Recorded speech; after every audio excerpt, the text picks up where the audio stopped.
Esto es parte de lo que sucede en Infiltrados. Continuamos en Infiltrados, 12:22 de la tarde. Vamos a conversar ahora con una periodista amiga que es rumana, que vive en Ecuador. Ella ha estado trabajando incluso de cerca con una de las gobernaciones que se vieron afectadas en el día de ayer, que se vieron afectadas por los presos que hicieron esas redadas, e incluso que hubieron algunos policías, se registraron 3 policías muertos ayer en una emboscada que se realizó. Y vamos a hablar con la querida amiga Mijaela Ionela Badín, que se encuentra con nosotros para darnos un poco más de luz, porque nosotros aquí lo estamos viendo a la distancia, pero ella pudo verlo con sus propios ojos. Bienvenida, Mijaela. Hola, ¿qué tal, amigos? Qué gusto. Bueno, sí, realmente llevamos viviendo desde domingo aquí en Ecuador. Yo me encuentro en Cuenca, una situación bastante complicada, y ayer pude presenciarlo con mis propios ojos periodísticos, porque me fui a hacer una cobertura en la cárcel de Turi, aquí en Cuenca, donde me encontré por un rato en un peligro bastante grave. No me di cuenta. Y normalmente no me meto así en temas muy complicados, porque velo por mi vida, pero ayer no me di cuenta porque pensaba que estábamos acompañados de policías y militares, y no era así.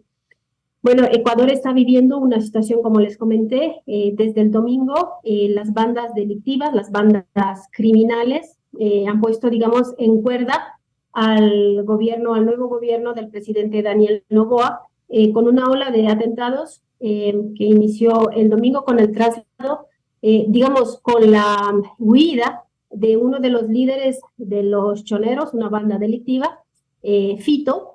Y a raíz de eso, esos motines se dieron en 7 cárceles, una de ellas la cárcel de Turi, en la ciudad en donde vivo.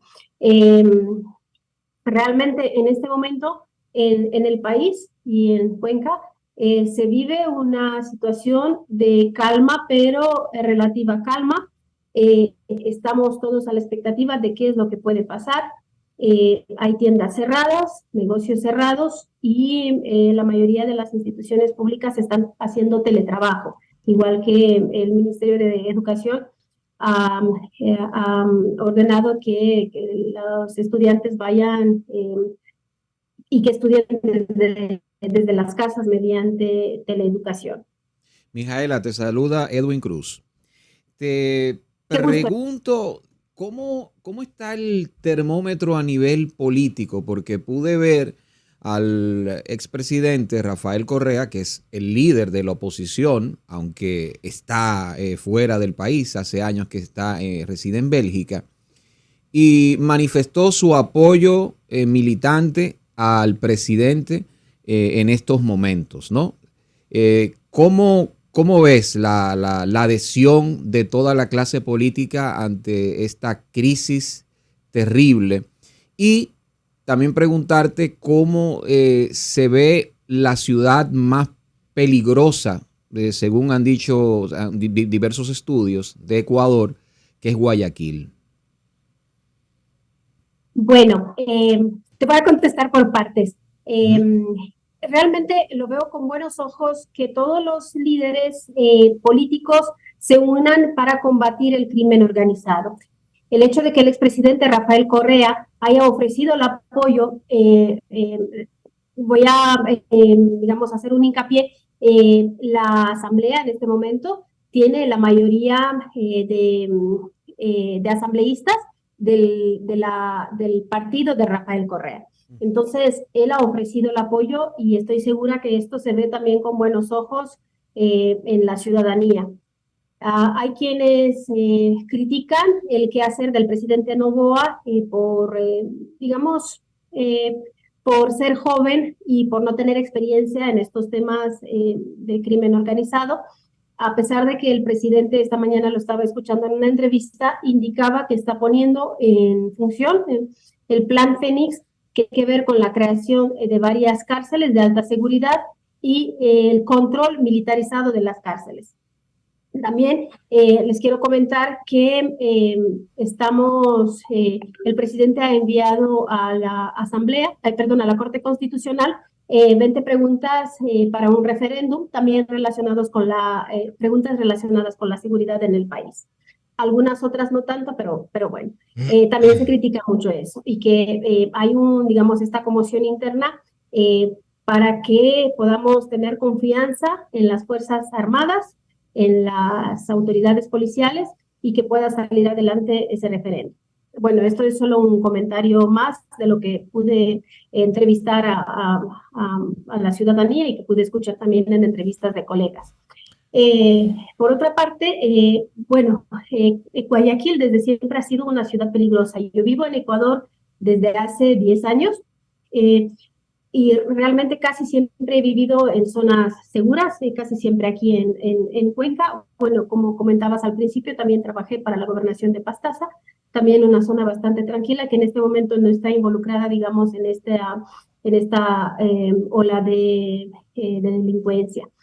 Guayaquil sí es una de las ciudades más peligrosas y un cantón dentro de Guayas, de la provincia de Guayas, Durán. Realmente estaba leyendo que el año pasado, en el 2023, hubo 7.800 personas muertas a raíz de estas bandas delictivas y que solo 400 casos fueron resueltos. Y la mayoría de estos casos se dieron en esa zona, en la provincia de Guayas, en la ciudad de Guayaquil y la ciudad de Durán. Realmente eso es muy complicado. Estamos viviendo desde hace unos 3 o 4 años una situación sin precedentes en Ecuador. Nunca había vivido esto, que realmente hay extorsionadores, se les llaman vacunadores, van a los negocios y te amenazan. Si no les das dinero, te amenazan con la vida de tus familiares. Realmente eso es. Y también colegas nuestros periodistas que han fallecido por ejercer su profesión. ¿Cuáles han sido las exigencias? Imagino que con cierto grado de falsedad, claro, han hecho ellos para cesar con la violencia. No hay unas exigencias claras y eso también me tiene un poco preocupada. Sí. Dado que también autoridades policiales, autoridades militares, autoridades relacionadas con la Fiscalía, con la Corte Nacional, con el Consejo de la Judicatura, están implicadas en todo eso, han salido casos a la luz. Esto salió a raíz, digamos, este caso de delincuencia en las cárceles y ahora mismo también en las afueras de las cárceles, porque ayer una televisión estaba, periodistas de una televisión fueron secuestrados por unos jóvenes de una banda criminal. Se vivió una situación de bastante tensión, al final están a buen recaudo, no pasó absolutamente nada, la policía los salvó. Pero las exigencias son de que no se crean cárceles de alta seguridad y que no haya traslado entre las cárceles. Y entiendo que se trata de que tengan, no sé, esas maneras de vivir que en las cárceles de Ecuador los delincuentes han vivido muy bien, tienen suites, tienen verdaderos, no sé, chalets dentro de las cárceles, tienen acceso a absolutamente todo y desde ahí controlan también las bandas que se encuentran fuera. Entiendo que de eso se trataría.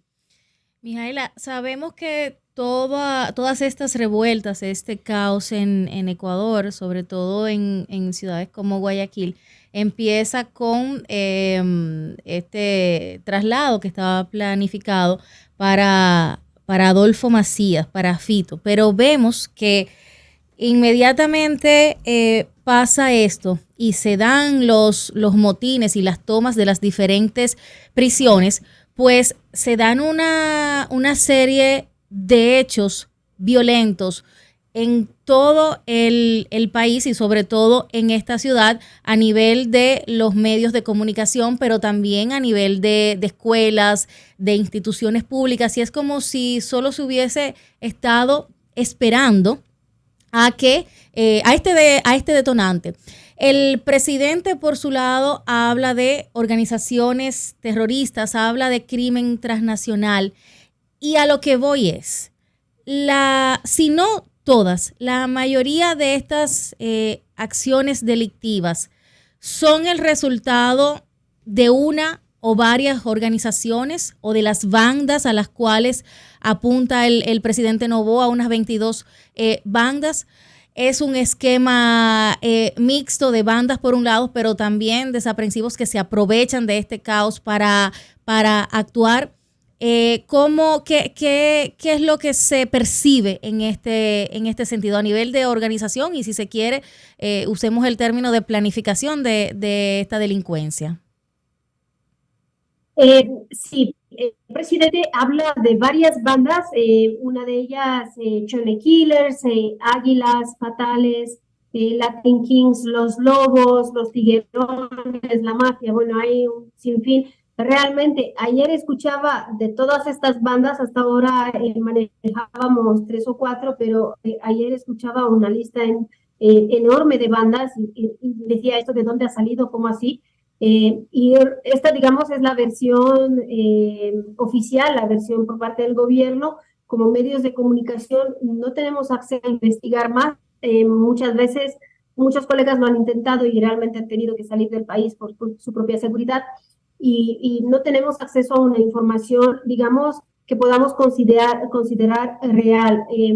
Yo tengo una versión oficial, pero como periodista estoy obligada en tener otras versiones para poder sacar una conocer a la ciudadanía otras versiones. De momento tenemos esta versión oficial.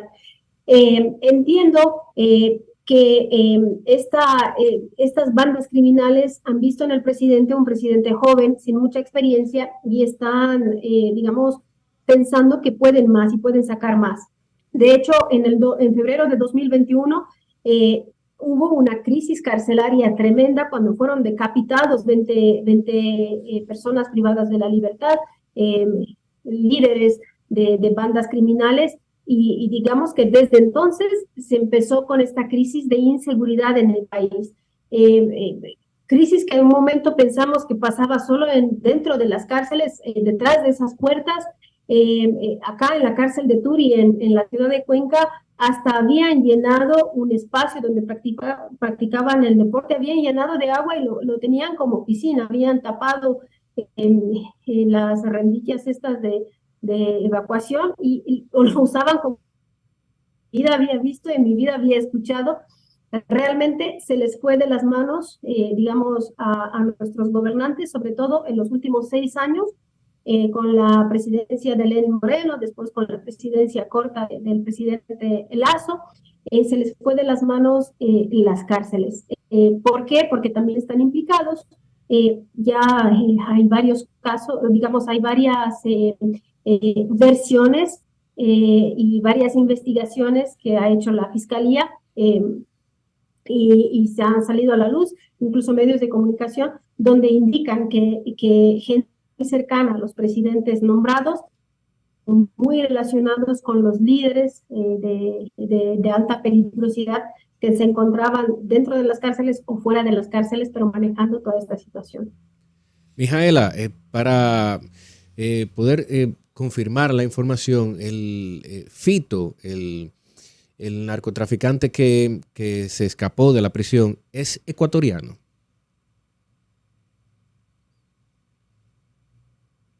Dicen que sí. José Adolfo Macías, alias Fito, dicen que sí, es ecuatoriano. Te hago la pregunta porque en el día de ayer... vinculaciones con...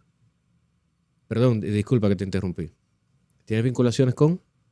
No, relaciones con bandas de México y de Colombia. Exactamente. Te hago la pregunta porque en el día de ayer en un canal, en un noticiario ecuatoriano, se mencionaba que la causa del aumento de la violencia, así decía el analista político, era por la gran migración de venezolanos y colombianos a territorio ecuatoriano, y que a esa causa ellos le endilgaban todo lo que estaba sucediendo en el día de hoy. Yo estoy en contra digamos, de esa suposición, porque, bueno, en las cárceles de Ecuador la población mayoritaria son ecuatorianos, como debe ser. Entonces, no, normalmente cuando un inmigrante llega a un país en situación de necesidad, siempre se le va a vincular con la delincuencia, siempre se le va a vincular, digamos, con ese miedo, en términos sociológicos se llama aporofobia, es decir, el miedo al pobre. Entonces el pobre es el que hace todo y todo lo malo. Y no es así. Claro que sí, dentro de las cárceles hay población venezolana, colombiana, incluso rumana. De hecho, tuve que hacer algunas traducciones para paisanos míos en la cárcel de Guayaquil. Pero la mayoría de la población, y eso sí está, digamos, está estudiado, está analizado, son ecuatorianos. Entonces eso no podía ni siquiera estar de acuerdo con eso porque no es así. De hecho, la mayoría de las bandas a quienes arrestan a ecuatorianos. Sí. Hay algo que creo que es muy elemental, pero es necesario saberlo, Mijaela. ¿Cómo tú percibes el ambiente a nivel de la ciudadanía? La gente se siente más segura al saber y al ver a efectivos militares en las calles. ¿Siente un poco más de tranquilidad o tú crees que hay una tensa calma o el agobio sigue comiéndose los nervios de los ciudadanos ecuatorianos? Lo que estoy notando, o sea, percibiendo como ser humano, es una tensa calma, una calma que tengo digamos, la sensación que en cualquier momento pueda pasar algo. Es esa calma que también sentimos, esa tensa calma que también sentimos, digamos, en la pandemia, cuando todo estaba cerrado, cuando ahí sí no había militares en la calle, pero absolutamente todo estaba cerrado y había policía controlando que no salgas, que te pongas la mascarilla. Así estoy notando en este momento. En la ciudad de Cuenca, en la que vivo, veo militares en las calles. Realmente a mí como ser humano no me da tranquilidad ver a policías y militares armados en las calles. No sé, digamos que cada pueblo tiene su historia y también, Claro. también sus formas de percibir. Yo lo digo como una persona, digamos, extranjera, dentro de todo esto, una persona que sí ha pasado por un régimen comunista. En Rumanía tuvimos hasta el año 89 un régimen comunista. Y también viví con 7 años, pero también viví una revolución ciudadana dentro de un territorio. Y estoy sintiendo eso. Realmente, o sea, y sí, quizás a la ciudadanía le pueda dar la calma ver a militares en las calles, ver a policías en las calles, pero todo esto a la larga irá en contra de nosotros. Yo creo que un país seguro no es tener a militares y policías en las calles. Eso no se considera un país seguro. Entonces, yo recuerdo, ahora con casi 42 años, recuerdo mi infancia con 7 años cuando se vivía una revolución en las calles, una revolución en las calles de Rumanía. Claro. Y sentía miedo. Y en este momento me acerco a un militar. Hace todo el sentido, ¿no? Te recuerda lamentablemente eso, por el caso del presidente Ceausescu, cómo fue ejecutado junto a su esposa en televisión. Así es, así es. Entonces veo eso, quizás porque yo tengo otras vivencias. Desde, digamos, desde mi historia personal de vida, puedo sentir eso. Pero acá veo que la gente sí está contenta con que haya policías y militares en las calles. Déjame... hasta veía en la ciudad de Quevedo que salían tanques militares. Sí. Y eso yo vi ahora en Ucrania. O sea, en Ucrania está en la frontera con Rumanía y mis paisanos, mi familia me comentaba que había tanques y lo veían como una cosa así horrible, o sea, una cosa de guerra. Claro, evidente. Y el ámbito, o sea, en cuanto a lo familiar, se ve totalmente interrumpido. ¿Sabes qué? Tengo que hacerte la pregunta obligatoriamente, porque en países como los nuestros, las conspiraciones y las teorías tienden a cobrar sentido cuando vemos las actividades y las actuaciones de ciertos políticos. ¿Ustedes confían en su presidente electo? Si usted me lo pregunta, querido colega, como periodista y desde un punto personal, y teniendo en cuenta que no soy ecuatoriana de nacimiento, aunque sí luego conseguí la nacionalidad ecuatoriana, yo diría que no confío porque yo no he votado por el presidente actual. Entonces, yo no confío porque realmente he visto que no me podría ayudar como ciudadana en mejorar mi situación. Y también en mejorar la situación de mi entorno y de la gente que más, digamos, vulnerable se siente en este país. 52% de la población votó por Daniel Noboa, no puedo decir más, supongo que 52% de la población tiene confianza en él, a pesar de que ya en los últimos días he visto comentarios muy negativos. Bueno, entonces eso lleva a una segunda pregunta y con eso entiendo que cerramos y no quitarte más tiempo, pero ¿tendría el presidente Noboa alguna razón para necesitar de un decreto como este para controlar ciertas cosas que constitucionalmente antes no podría sin el decreto?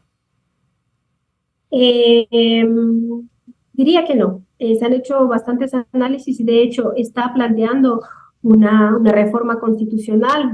Para eso vamos a ir a elecciones pronto, todavía no se ha dicho cuándo, pero está haciendo cosas que sí se podrían hacer a través de leyes, a través de leyes en la Asamblea, incluso a través de decretos. Entonces yo creo que no necesitaría eso. Bien. Mira, yo hago la pregunta como periodista. Si alguien ha huido, un delincuente tan peligroso ha huido de la cárcel, ¿por qué nosotros tenemos que estar encerrados en nuestras casas en un estado de excepción cuando el que ha huido es esa persona? Él debe estar encerrado, a él deben buscarlo, no a nosotros. O sea, a nosotros nos coartan libertades para que otros delincuentes puedan hacer de las suyas en las calles.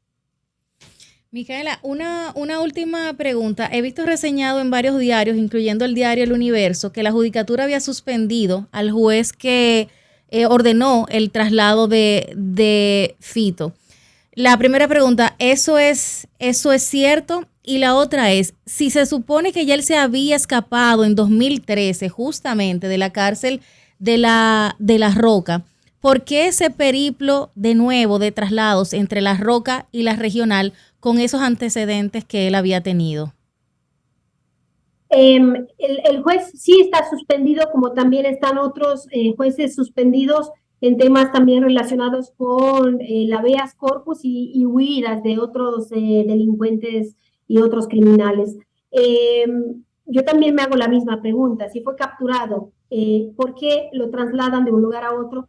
¿Y por qué vive en las condiciones que vive? Porque no sé si han visto, realmente él vivía en unas condiciones de lujo dentro de una cárcel de supuestamente máxima seguridad.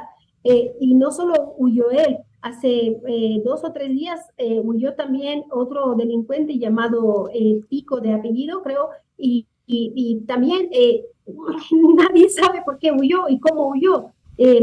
Incluso nadie sabe cuándo huyó Fito. Se está barajando la idea de que huyó el 25 de diciembre, después dicen que no, que fue el 5, después que fue el 4 de enero.